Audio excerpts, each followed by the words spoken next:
전 세계에 계신 재외동포 대학생 여러분들 만나서 반갑습니다. 저는 역사를 맛있게 만들어주는 역사 전문 강사 운동진입니다. 오늘 제가 이렇게 여러분들을 만난 이유가 있습니다. 여러분들, 오늘 저와 함께 우리나라, 대한민국을 상징하는 대표 단어 또는 별칭을 한번 알아보도록 하겠습니다. 여러분들은 살아가는데 가장 필요한 것이 무엇이라고 생각하나요? 제가 너무 쉬운 바보 같은 질문을 했나요? 아마 다들 의, 식, 주 이 세 가지를 손에 꼽을 겁니다. 따라서 음식, 옷, 집은 한 민족, 한 집단을 가장 가까이에서 바라보고 이해할 수 있는 주제라고 할 수 있습니다. 이 중에서 옷 이야기를 한번 하고자 합니다. 혹시 벌써 이미 감이 오시나요? 옷과 관련된 우리나라의 대표적인 별칭이 하나 있습니다. 바로 백이민족! 우리 민족이 오래전부터 흰색을 즐겨 입고 숭상을 했다고 해서 붙여진 별칭인데요. 그렇다면 우리는 도대체 언제부터 흰색 옷을 즐겨 입었을까요? 우리 민족이 흰옷을 즐겨 입었다라는 기록은 고대의 사서에서 쉽게 발견이 됩니다. 여러분들이 좋아하는 유비, 조조, 송건이 만들었다는 위초곡, 이 삼국의 역사를 담은 삼국지, 그 안에서도 위지 동의전에는 다음과 같은 기록이 있습니다. 부여인들은 옷 가운데 흰색을 좋아하며 흰색 옷의 소매가 넓은 고독과 바지를 입는다. 또 중국의 수나라의 역사를 기록한 수서에는 이런 기록이 있죠.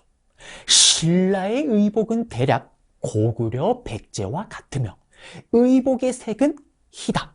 즉 고구려 백제 신라 삼국이 전부 다 흰옷을 즐겨 입었다는 소리죠. 또 중국의 북조의 역사를 담은 북사에는 특히 신라전에 이런 기록이 있죠. 복색은 모두 흰색을 숭상한다. 역시나 신라는 흰색을 좋아했다라는 거죠. 그리고 당나라의 역사를 담은 구당서, 여기에는 신라의 풍속과 형복, 의복은 고구려 백제와 대략 같고 조복, 관리들이 입는 옷은 대략 흰색이다. 이처럼 우리의 민족은 아주 오래전 고대부터 흰색 옷을 즐겨 입었다는 거죠. 그렇다면 고려시대는 또 어땠을까요? 고려에 사신으로 왔었던 중국의 송나라 서긍이 쓴 고려도공에는 이런 기록이 있습니다. 신이 듣기에는 사만, 고구려 백제 신라 이 사만의 의복에는 염색을 했다는 얘기를 들어본 적이 없습니다. 특히 예품 속에는 여자의 옷은 흰색 저고리와 노란색 치마를 입었는데 위로는 왕족과 귀족, 아래로는 백성들과 처첩에 이르기까지 다 한결같이 입었다.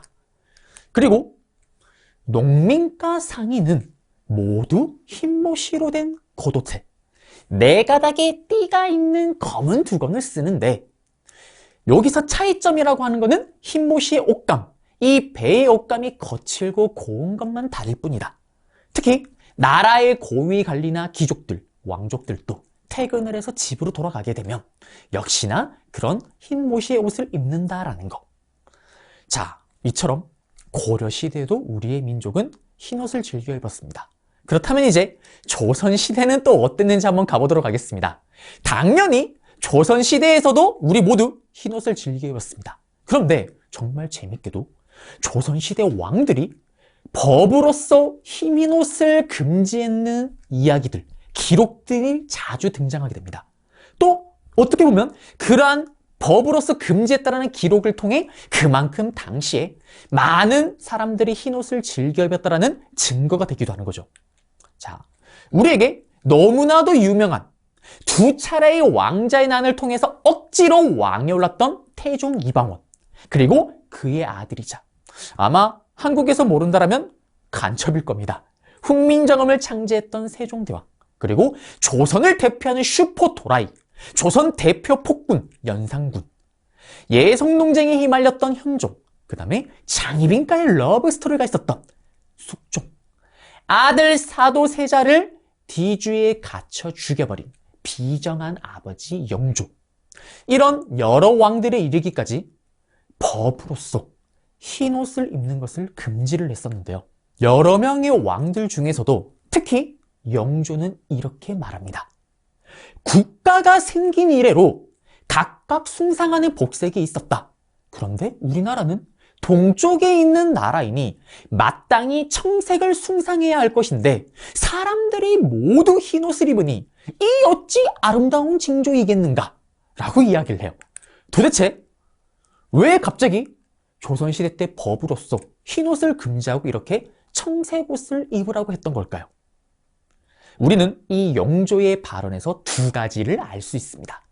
일단 첫 번째, 조선 후기에도 여전히 많은 사람들이 흰옷을 즐겨 입고 있었구나.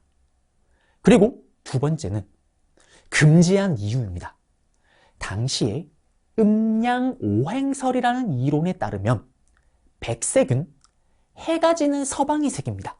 그러므로 백색 옷을 즐겨 입게 된다면 나라가 쇠퇴하게 된다고 생각했던 거죠. 그래서 법으로서 백의를 금지해야 된다고 주장했던 겁니다. 물론 이렇게 여러 차례 흰색 옷을 착용하는 것을 금지하는 법령이 내려졌지만 당시 조선시대 때 백성들은 잘 지키지 않았고요.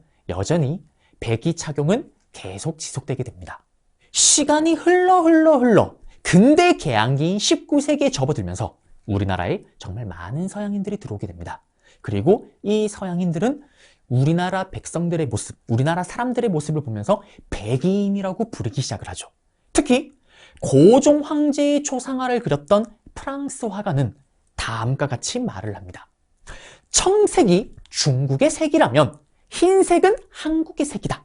한국의 고유 의상에서는 생동감이 넘치는 백옥 같은 밝은 흰색부터 광목처럼 거칠고 투박한 흰색이 이르기까지 아주 다양한 흰색을 만나게 된다. 역시 예술가는 다릅니다.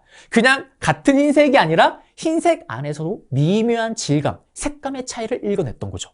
그리고 저는 이 화가가 말했던 말 중에 이 멘트가 가장 기억에 남습니다. 앞으로 세계 정세 속에서 어떠한 변화가 일어날지라도 한국 민족은 영원토록 백색 왕국으로 불리게 될 것이다. 또 다른 프랑스인이 있습니다. 여행가였던 드끄로크는 1904년에 자신이 쓴 책 애처롭고 부드러운 조선이라는 책에서 다음과 같은 기록을 남깁니다.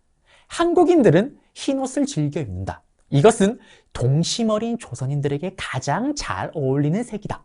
서울 거리를 어디를 가나 이렇게 밝은 흰색 옷으로 인해 항상 축제 같은 분위기를 느끼게 하며 한국인들도 이 점을 너무나 잘 알고 있다. 만약 그들에게 흰옷을 입지 못하게 된다면 쾌활함도 그만큼 반감될 것으로 보인다. 이만큼 외국인들의 눈에서도 우리의 민족은 흰옷을 정말 즐겨 입는 민족으로 보였던 겁니다. 또다시 시간이 흘러 1910년 우리는 일본에게 나라를 뺏기게 됩니다. 그리고 이 시기부터 우리 민족은 스스로 백이민족, 백이인, 백이동포라고 부르기 시작을 하죠. 한마디로 백이라는 단어 키워드가 우리 한국인의 표상으로 등장하기 시작한 것입니다. 그러면 가장 먼저 이러한 표현이 쓰여졌던 건 언제일까요? 1920년대 창간되었던 동아일보, 조선일보 기사에서 백이인이라는 단어가 등장을 합니다. 백이인으로 우리 민족을 표현한 거죠.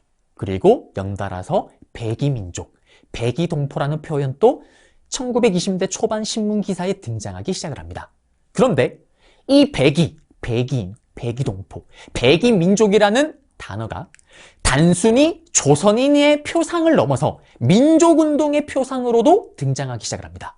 여러 독립운동 단체나 각종 애국지사들이 일제의 조선 침략 과정과 우리 민족의 수탈을 하는 이 모습들을 비판하고 일제의 타도를 역설할 때 백이인, 백이동포, 백이민족을 사용한 것입니다.